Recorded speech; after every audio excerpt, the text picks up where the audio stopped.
In a matter of 12 months, 1 year exactly, this brave young African leader, Ibrahim Traore, has put 57 factories, industrial factories that manufacture energy, that deal in energy, 57 of them out of business. They literally shut down, non-existent, no more, finished, no more. They've sacked everybody, they brought their shutters down, and they've gone forever for good.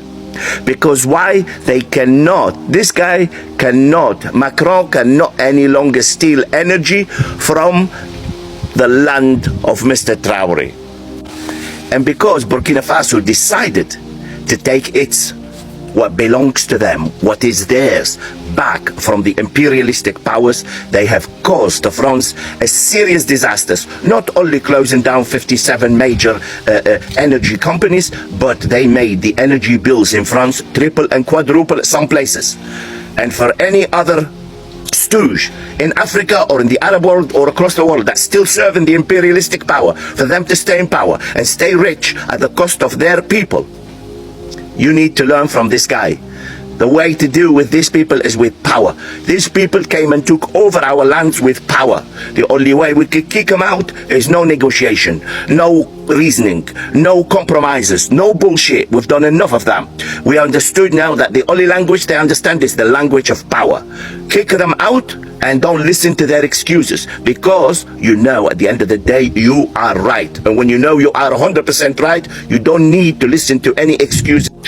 So now let them threat you as much as they want, because they can't do nothing. It's finished. This is the end of the road for the imperialistic hegemony across Africa, and hopefully that the dogs, that pigs that we have in our Arab world ruling our rich nations do the same as this guy and become partners with their own people and partners to their own ummah, to their own nation, not serve this law, who benefit us nothing.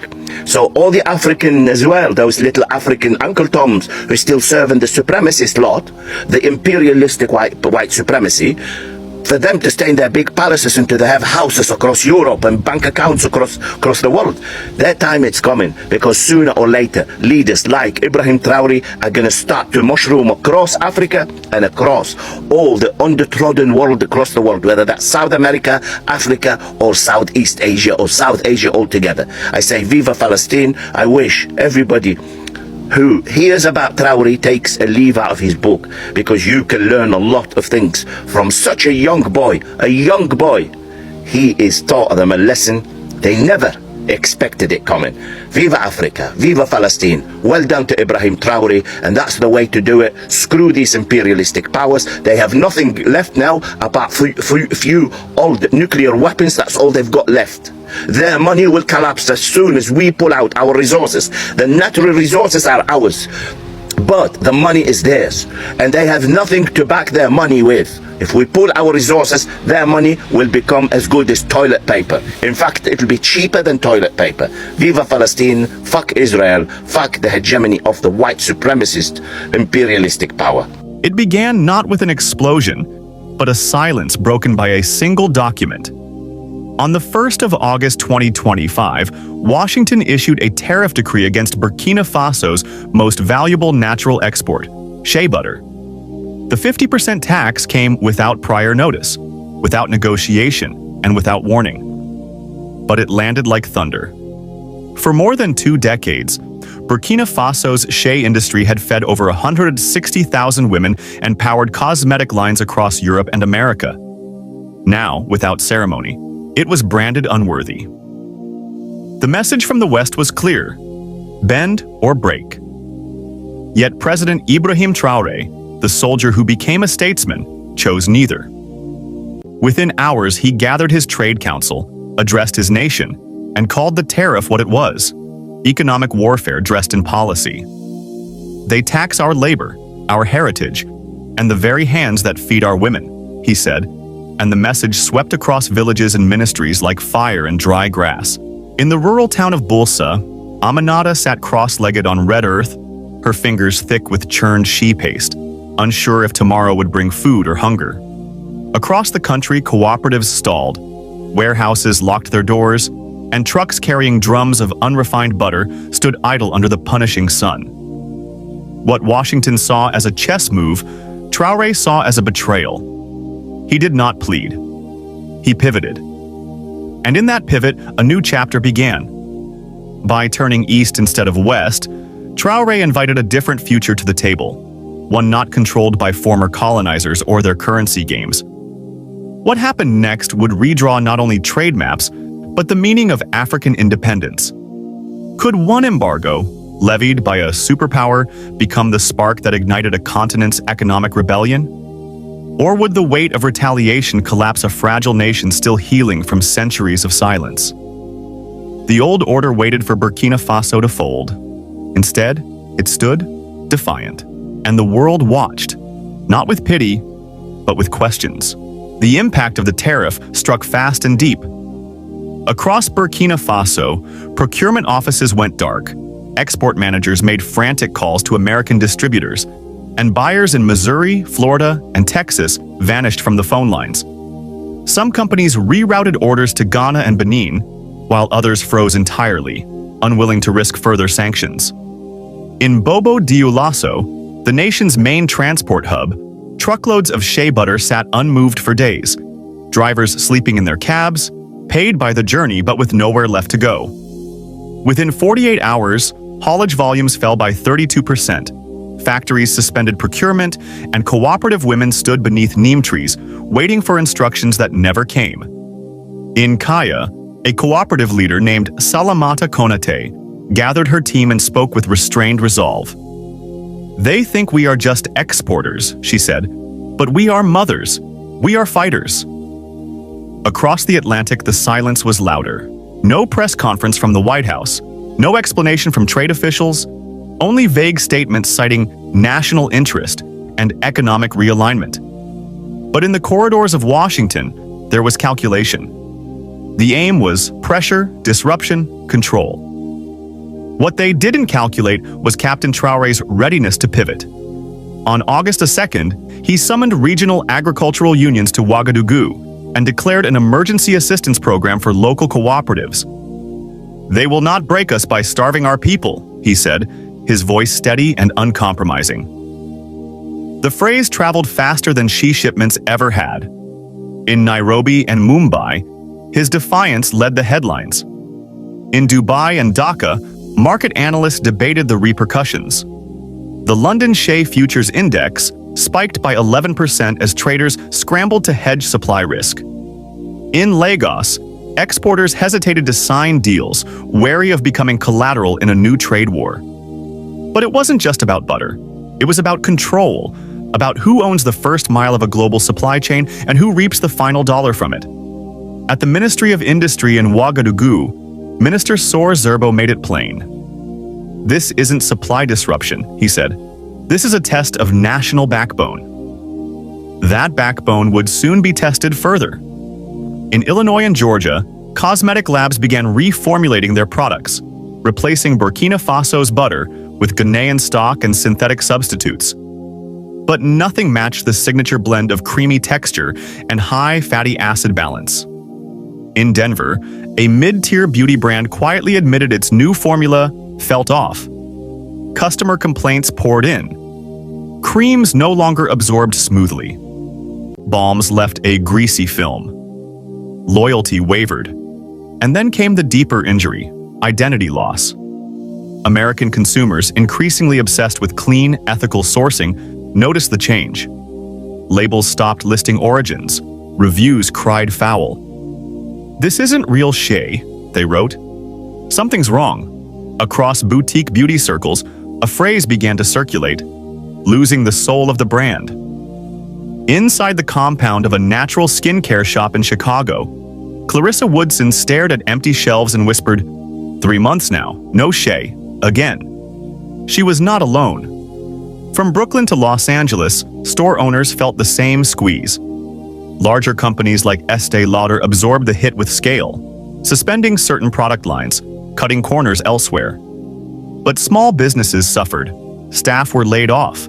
Some storefronts closed. One skincare founder in Miami confessed she was taping shipping boxes by hand to save on costs. "Margins are gone," she said. "If rent spikes again, we're finished."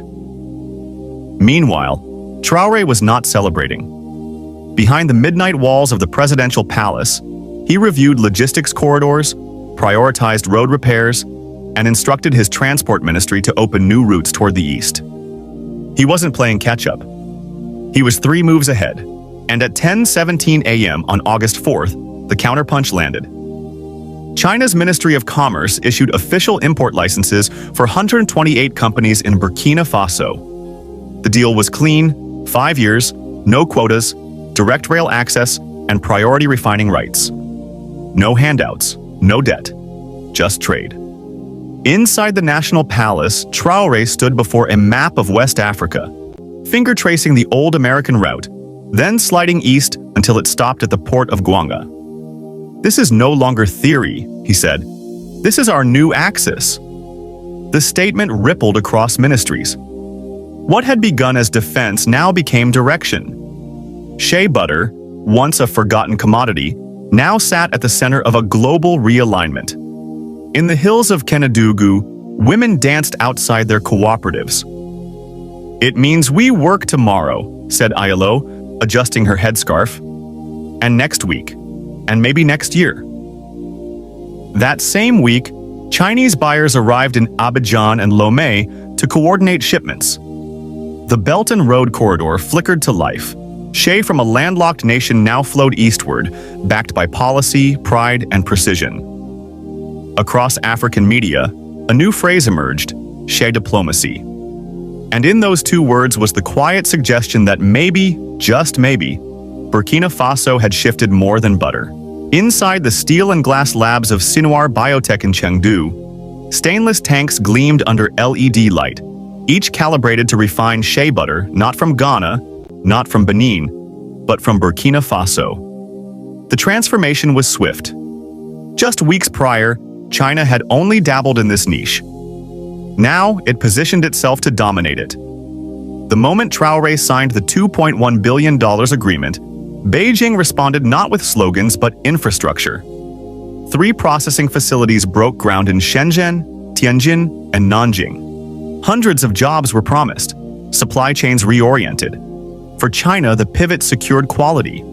For Burkina Faso, it secured sovereignty. No longer was shea shipped raw to be refined abroad. The New Deal embedded processing clauses, technology transfers, and reinvestment mandates into every line. Solar dryers, logistics grants, and factory training were not optional extras. They were signed obligations. For decades, African nations exported their wealth for cents, only to buy it back in luxury packaging for hundreds of dollars. Traore called it economic servitude. His government changed that equation. In Ouagadougou, new cooperative programs taught export scheduling, inventory management, and international negotiation. Women who once cracked shea nuts barefoot now scanned shipping manifests and spoke in Mandarin. Each refined ton carried a new national stamp, the emblem of women's gold. It was more than branding. It was identity. In Accra and Lagos, radio hosts debated whether cocoa and palm oil could follow the shea model. In Dar es Salaam, fashion shows displayed makeup lines sourced entirely from Shea for Sovereignty batches. And in Johannesburg, activist murals read, "From Soil to Sovereignty." Burkina Faso's pride had grown from protest to policy, from crisis to blueprint. It was not just economic, it was cultural. Even the Ministry of Education responded. New curriculum modules on indigenous trade history were rolled out. One assignment asked, "What does sovereignty smell like?" A 12-year-old girl wrote, "It smells like the butter my grandmother makes." Meanwhile, in Washington, trade officials clung to a narrative of national security. They said the tariffs were defensive, designed to level the playing field. But behind closed doors, frustration brewed. Their move had backfired. Small businesses collapsed. American brand loyalty eroded. Supply chains frayed. And yet, Burkina Faso did not gloat. It governed. While Paris bid for access it once assumed by default, Burkina Faso now negotiated like an equal. In Addis Ababa, diplomats reviewed a trade framework from Traore. Not a plea, but a proposal. Clear. Bold. Signed. "We used to ask," whispered one West African envoy. "Now we negotiate." On runways in Seoul and store shelves in Lagos, shea butter from Burkina Faso now carried a different scent. Purpose. It was no longer filler. It was a flag. Analysts at the African Development Bank describe the shift as seismic. "They have gone from being exploited," one senior economist said, "to being irreplaceable." The Wall Street Journal ran a rare front-page story with the headline, "From Shea to Strategy, Africa's New Power Broker." And still, inside the National Cooperative in Ouagadougou, no parades were held. Instead, Traore chaired midnight sessions on corridor repairs, reviewed refinery timelines, and ensured every document matched the dignity he had promised. He hadn't just rewritten a deal, he had redrawn the map. The question now wasn't whether the pivot worked. It was how far it would reach. Would cocoa be next? Would other African nations dare to reimagine their exports not as donations to the global machine, but as sovereign tools of leverage? Could this doctrine of trade rooted in fairness, dignity, and vertical power stand against the might of old empires and volatile markets? Inside boardrooms from Nairobi to New York, executives whispered the same word they once used dismissively: Burkina Faso. But this time, they said it with caution, with respect, with strategy. The world had expected silence. Traore delivered alignment, and that shift, subtle but total, had turned a landlocked country into the keyholder of a new supply order. By mid-August 2025, Burkina Faso's economic pulse beat with new clarity. At the Yerba refinery, manager Idrissa Bakyono walked past crates marked for Guangdong, each barrel stamped with women's gold. 2 weeks earlier, he had prepared to shut down. Now, he was onboarding 10 new workers, most of them single mothers. The shift from uncertainty to resurgence was not gradual. It was strategic. President Traore had done more than react. He had anticipated betrayal, mapped alternatives, and executed a pivot rooted in dignity. His approach was not ideological. It was infrastructural. The Dori-Tema corridor, long plagued by potholes and delays, became the spine of the new eastern route. Contracts signed with China included not only exports, but joint ventures in refining and packaging. No longer would Burkina Faso export its identity for others to rebrand. It would refine, label, and distribute with sovereignty. The Ministry of Trade issued new export regulations, mandating that all outbound shea undergo value-add processing before departure. Foreign investors initially balked, but Chinese partners, sensing long-term advantage, embraced it. 3 logistics hubs were established in Leo, Koudougou, and Banfora, reducing internal delays by 40%. For the first time, smallholder cooperatives accessed cold storage and digital invoicing. A decade ago, these women cracked nuts in open air. Now, they processed ingredients for Asian luxury brands and received payments within 72 hours. At Sinoir Biotech's presentation to investors in Shanghai, their procurement director held up a jar of cream and said, "This is not aid, this is strategy." That phrase reverberated beyond cosmetics. In Jakarta, officials from Indonesia's trade ministry met with Burkina Faso's delegation to discuss joint refining of palm derivatives.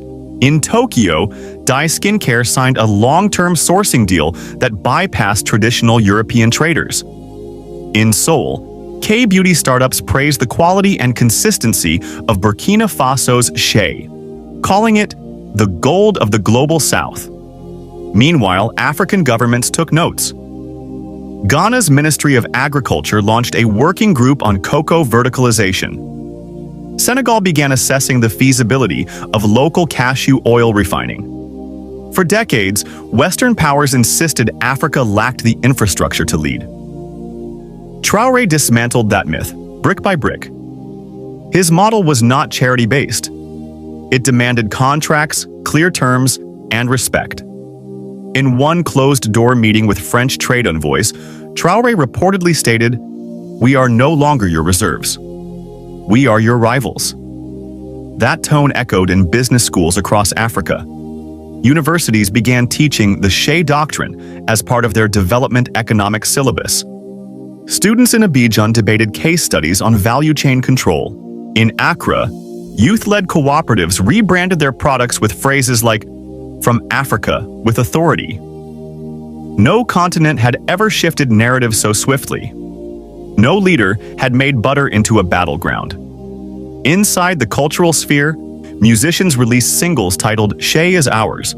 Poets recited verses at independence festivals that compared cracked shea nuts to national scars that now healed. In Dar es Salaam, murals showed women lifting barrels of butter toward rising suns. A continent that had once whispered for inclusion now sang of ascendancy. And yet, amidst the global fascination, Traore remained grounded. He instructed ministries to audit every contract for loopholes and to localize legal counsel for trade enforcement. He banned the use of offshore arbitration in shea disputes. Burkina Faso would not outsource its justice. In every clause, he placed the worker first.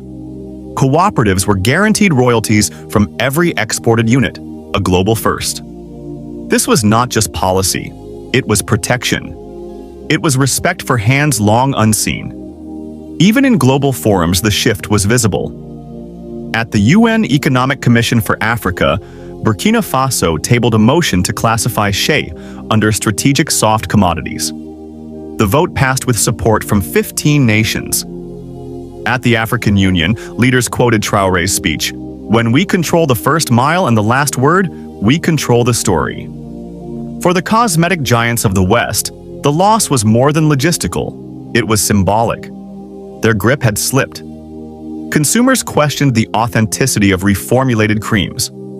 Bloggers exposed substitutions and greenwashing. And once loyal customers turned to products that bore traceable, ethical roots. Some brands tried to re-enter Burkina Faso. They sent envoys, wrote op-eds, issued statements of regret. But they no longer set the terms. In Ouagadougou, a young exporter smiled as he rejected an offer from a major American label. "We don't chase contracts anymore," he said. "They come to us." That phrase became a poster in the National Business School. It encapsulated a decade of frustration, now reborn as leverage. Traore had not only shielded an industry, he had weaponized it into policy, culture, and pride. And in that transformation, Burkina Faso's butter ceased to be a commodity. It became a message, a mirror, and a map. What does sovereignty look like when it is built not on speeches but on schedules, not on slogans, but on shipping manifests? In Burkina Faso, it looked like women waking before dawn, cracking nuts not for pennies but for purpose.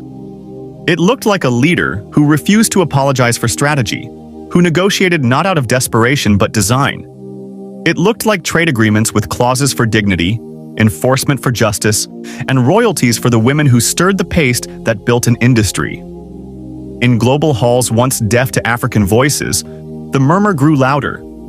Was this just one contract, or the unveiling of a doctrine? Could a raw material, long overlooked and undervalued, become the pivot point of a global supply chain?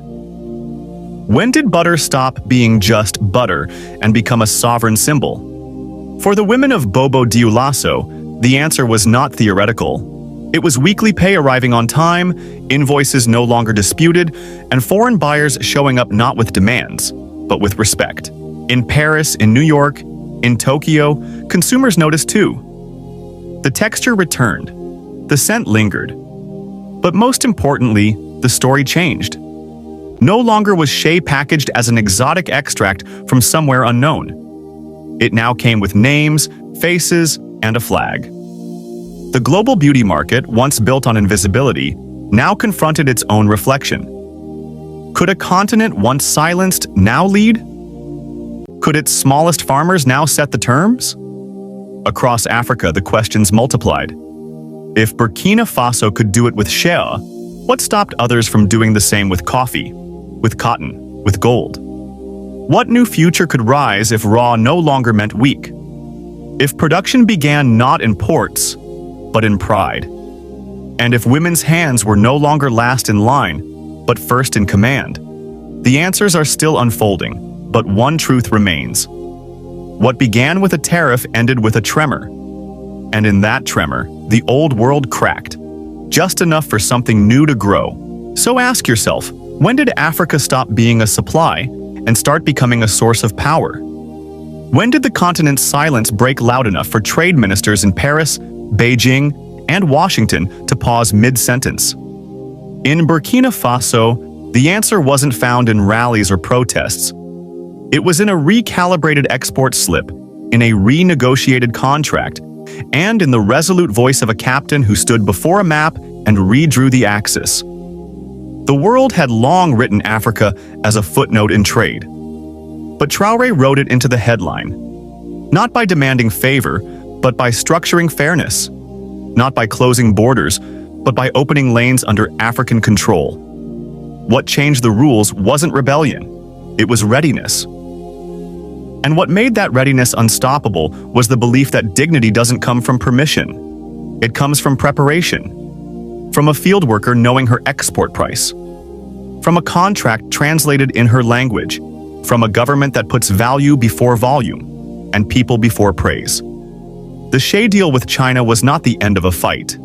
It was the beginning of a framework, a vision in which raw no longer means cheap, a path where being landlocked doesn't mean being locked out. And in this framework, Africa no longer circles the same old tables. It builds new ones. So if you've ever seen your labor devalued, your history distorted, or your future negotiated without you, ask what it means to rewrite the rules. Comment below with your thoughts. What does sovereignty mean in your language? If you've walked these streets, built something from nothing, or simply watched your people rise in silence, drop your voice here. And if you stand with this vision of Africa, strategic, sovereign, and unshakable, share this story. Share it with someone who still believes we must beg to be included. Share it with someone who forgot how power shifts. And above all, subscribe, not just to this channel, but to the idea that dignity is no longer delayed. It is delivered. And it begins not tomorrow, but today.